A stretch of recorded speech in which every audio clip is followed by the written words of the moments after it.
Hi, welcome to my next video on Organic Chemistry NCERT series. So, in this video we will be seeing introduction to the equilibrium chapter of the class 11 NCERT chemistry portions. Okay, let's see what is that.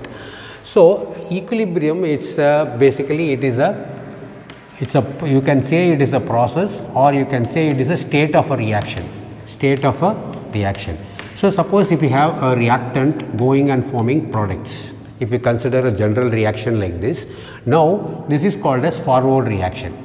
And this is called as backward reaction.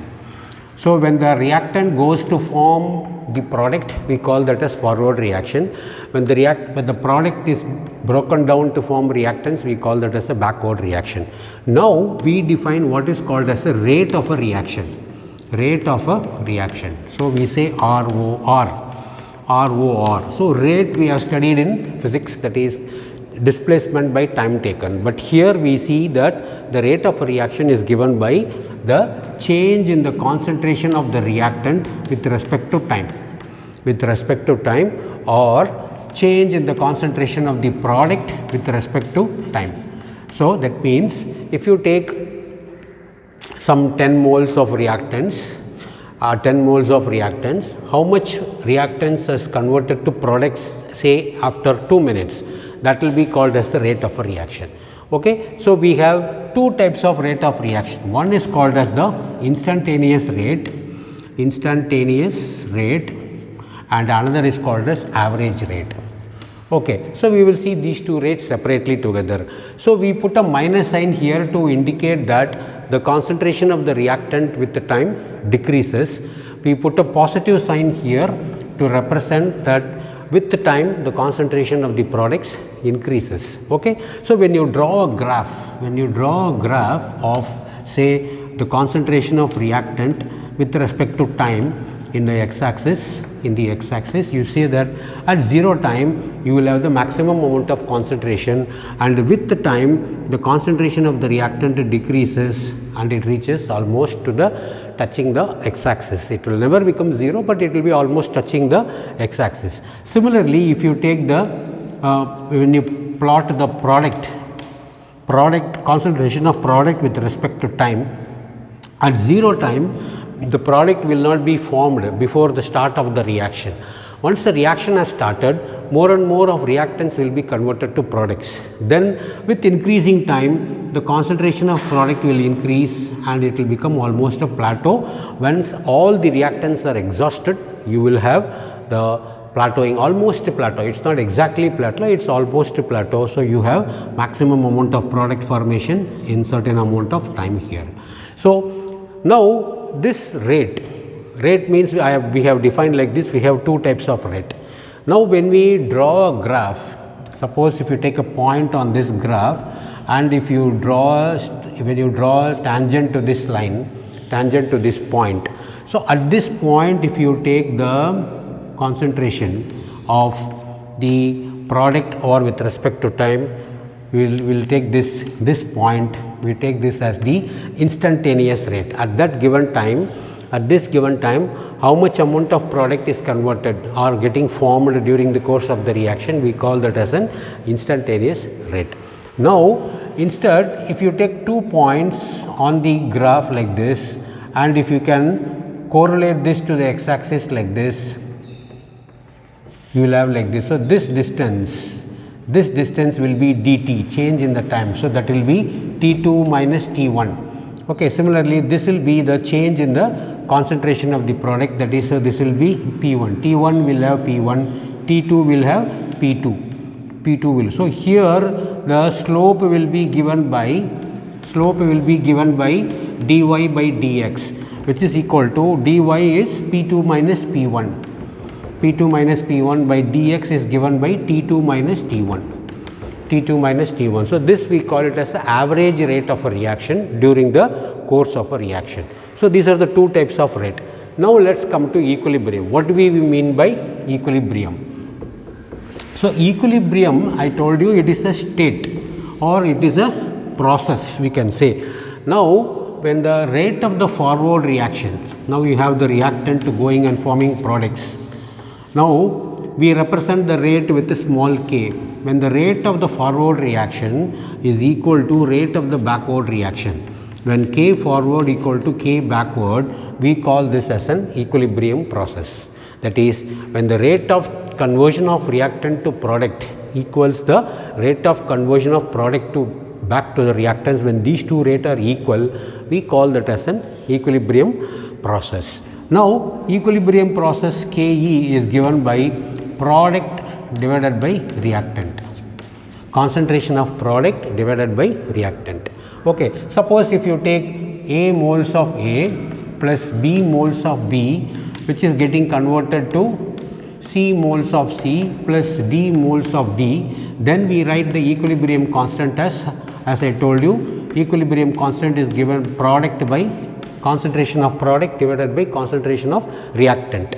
So, concentration of product is C into D divided by concentration of reactant A into B. This will be raised to the stoichiometric coefficient like this.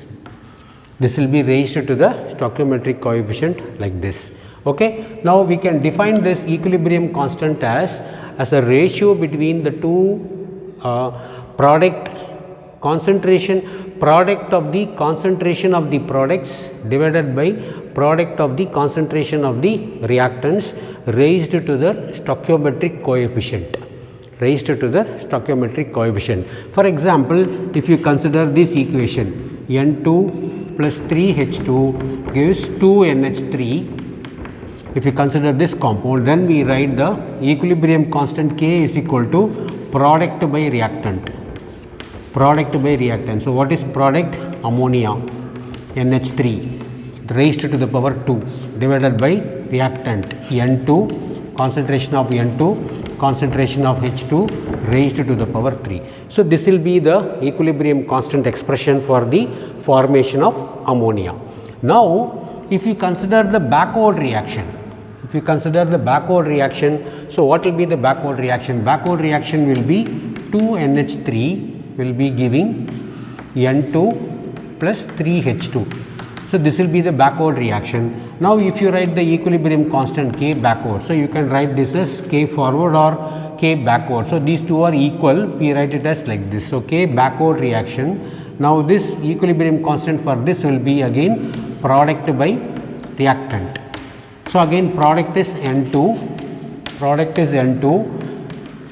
H2 raised to the power 3, this 3 will be here divided by ammonia raised to the power 2, So, this is the stoichiometric coefficient. So, when you compare, now this is the rate of forward reaction, this will be the rate of backward reaction. Now, if you compare these two, this is K forward, this is K backward.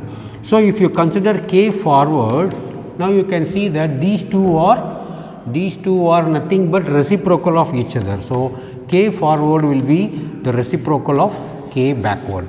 That means, if you know the equilibrium constant expression value for this particular equation, then you will be the backward reaction you can give, it will be the reciprocal of the forward reaction.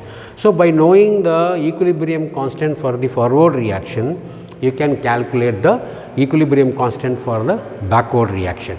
Okay. Now, this is the first derivation, that one of the feature of the equilibrium constant. Suppose if you multiply this entire equation by a factor of 2, then what you will have? You will have 4NH3 giving 2N2 plus 6H2. Now, if you write the equilibrium constant for this, it will be product by reactants. So, what is product? Product is N2 square, H2 raised to the power 6 divided by NH3 raised to the power 4, NH3 raised to the power 4. Now, if you can split this reaction into two expression, namely you have N2 into H2 whole cube divided by NH3 whole square. Now, if you take the whole square of this, it will be N2 square H2 power 6 NH3 power 4 you will get, which means if you know the equilibrium constant for this equation, and if you multiply this entire equation by some integer multiple factor, then the new equilibrium constant k dash will be equal to k raised to the power n, k raised to the power n. So, if you multiply by 2, then you raise the power to the half. Suppose if you divide by 2, then it will be n will be equal to half. N will be equal to half. So, by seeing what is the integer that is being applied throughout this equation, you can find out. If you have the equilibrium constant for one expression, you can have the equilibrium constant for the other equation, you can easily get it. Okay? Now, the next one is